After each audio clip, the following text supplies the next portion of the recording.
जवाद, ये बताइएगा कि सिलेक्टर्स जो है वो अब उनका बनना भी जो है नागुज़ीर हो चुका है। आपको पता है कि हारून रशीद साहब को आते ही फारिग कर दिया गया। फिर और तो सिलेक्टर्स जो है वो मिकी ऑथर थे और वो जो है वो डर्बी शायर से ही टीम सेलेक्ट करके भेजते थे। तो अब क्या समझते हैं सिलेक्टर्स का होना कितना ज़रूरी है आगे? आपको पता है कि 2 बड़े इवेंट्स आ रहे हैं और फिर क्या कुछ मार्केट में खबरें गर्म हैं, किसको लाया जाएगा सिलेक्टर के तौर पे? क्योंकि हफीज़ साहब तो अब टाटा एंड बाय बाय कर चुके हैं।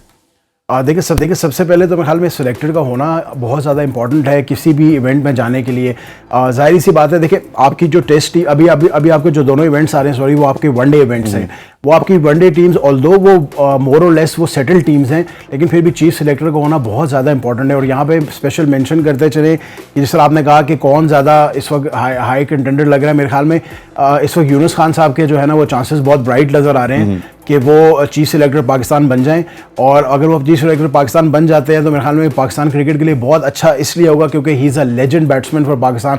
हमने प्रॉबेबली उनको उस रिस्पेक्ट के साथ क्रिकेट से एग्जिट नहीं दिया जो वो डिजर्व करते थे, लेकिन उस रिस्पेक्ट के साथ हमने उनकी क्रिकेट देखी भी नहीं है क्योंकि वो अफरीदी का एरा चल रहा था। एग्जैक्टली हमने कभी मोहम्मद यूनुस खान की क्रिकेट समझी नहीं, उनकी क्रिकेट को रिस्पेक्ट ही नहीं दी। I believe he modern day legend थे पाकिस्तान क्रिकेट के, एंड आई एम श्योर उनका टीम में उनका इस रोल में आना पाकिस्तान क्रिकेट को बहुत ज़्यादा बेनिफिट करेगा। क्योंकि एट दिस एज इवन अगर आप यूनुस खान को देखें तो ही looks as fit as anything. I am sure कि वो जब वो आएंगे तो वो इन चीज़ों के ऊपर बहुत ज़्यादा काम करेंगे और फिर अपना एक्सपीरियंस जो उनका इतना वास्ट एक्सपीरियंस है of playing in so many countries, scoring so many runs, वो आके जब अपने लोगों के साथ शेयर करेंगे। आई अंडरस्टैंड चीफ सिलेक्टर का ये काम नहीं होता कि वो ग्राउंड पे जाके लोगों के साथ ये रोल शेयर करें, बट द पॉइंट इज़ कि जब क्रिकेटर को ये समझ में आएगा कि मुझे सिलेक्ट करने वाला एक legend cricketer modern day cricket का बैठा हुआ है, तो आई एम श्योर कि आपको पाकिस्तान क्रिकेट में बहुत बेहतरी नजर आएगी। तो वेरी हाई चांसेस के यूनुस खान साहब जो है वो इस पोस्ट को ले लें। अच्छा, यूनुस खान के हवाले से तो मैंने भी सुना था जवाब कि यूनुस खान आएंगे और बड़े स्ट्रॉन्ग कैंडिडेट है। एक बड़े मुसद्दिका उनके करीबी जराए ने ये बताया कि यूनुस खान को ऑफर भी आया, सारी चीज़ें। लेकिन यूनुस खान इससे पहले जो है इतना बड़ा कोई उन्होंने ओहदा रखा नहीं है और पीसीबी से थोड़े से दूर रहे हैं। टीवी चैनल्स में आप उनको देख सकते हैं आगे पीछे, और अक्सर औकात जो है वो आउटिंग भी करते हैं, ट्रैवलिंग भी करते हैं बाहर। तो क्या समझते हैं कि इन तमाम तर मसरूफियात से, क्योंकि हैं तो चले ठीक है, हमने उनको इतनी रिस्पेक्ट नहीं ली, लेकिन मेरा ख्याल है कि करंट जितनी भी लॉट है, he is one of the big player Pakistan ever produce, और वो मतलब कि दूर रहते हैं इन चीज़ों से। देखिए सर, इसी तरह है ना कि मैंने आपको इससे पहले मेंशन किया ना कि ये सारे क्रिकेटर्स जितने भी बड़े क्रिकेटर्स हैं ये आपस में कनेक्टेड ज़रूर होते हैं, एक दूसरे को जान पहचान, एक दूसरे से सलाम दुआ हेलो हाई, इन चीज़ों की इनमें रहते हैं। इनमें बहुत सारे लोग ऐसे हैं जो अच्छी पोजीशंस पे रहे हैं पाकिस्तान क्रिकेट बोर्ड पे। कोई भी इज़्ज़तदार क्रिकेटर या फॉर दैट मैटर कोई भी इज़्ज़तदार शख्स वो ये नहीं चाहेगा कि यार मैं किसी जगह पे जाऊं और वहाँ जाकर जॉब करूं, मेरी हाइप क्रिएट हो जाए, मैं 2 चेंजेस इधर करूं, 2 चेंजेस वहाँ करूं, तीसरे चेंज करने जाऊं तो मुझे पता लगे यार मेरी तो छुट्टी हो गई, मेरी जगह अब कोई और आने वाला है। तो मेरे ख्याल में Yunus Khan is actually one of those personalities. मेरी पर्सनल ओपिनियन ये है कि वो is one of those personalities जो कि कंप्लीट अथॉरिटी डिमांड करते हैं। एक तो कंप्लीट अथॉरिटी देंगे और दूसरा ये कि आप उनको एक टेन्योर देंगे।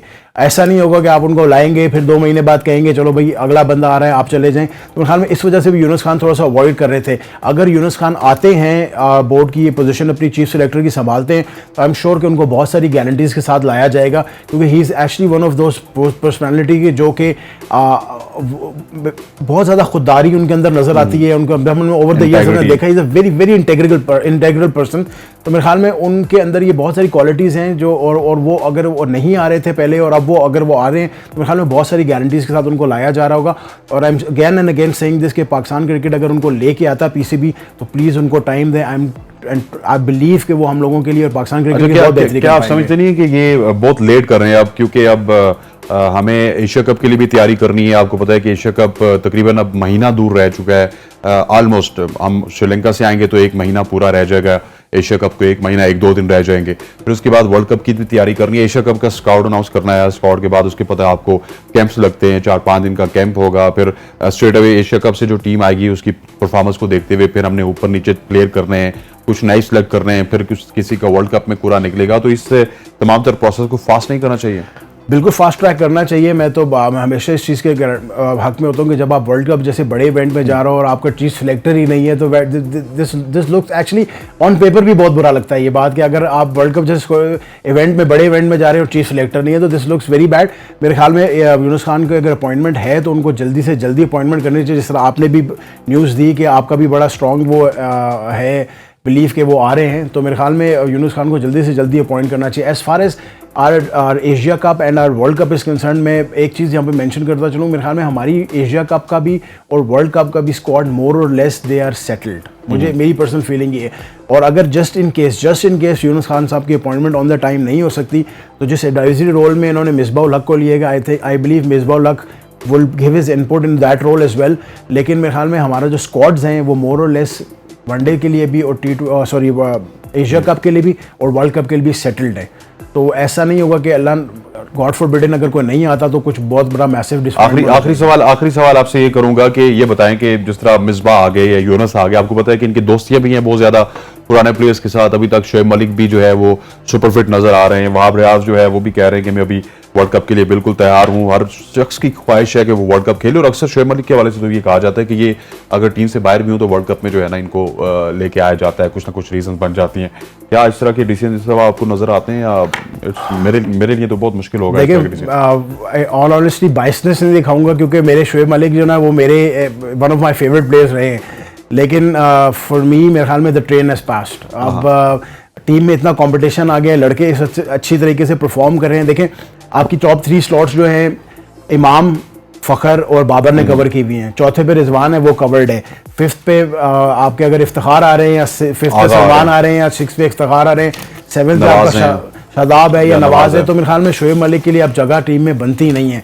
Although again he is one of my favourite players, लेकिन इट्स वेरी अनफॉर्चुनेट टू से दिस कि मेरे नहीं ख्याल है, मुझे नज़र नहीं आ रहे हैं वो खेलते हुए भी और ना ही उनकी टीम में जगह बनती है।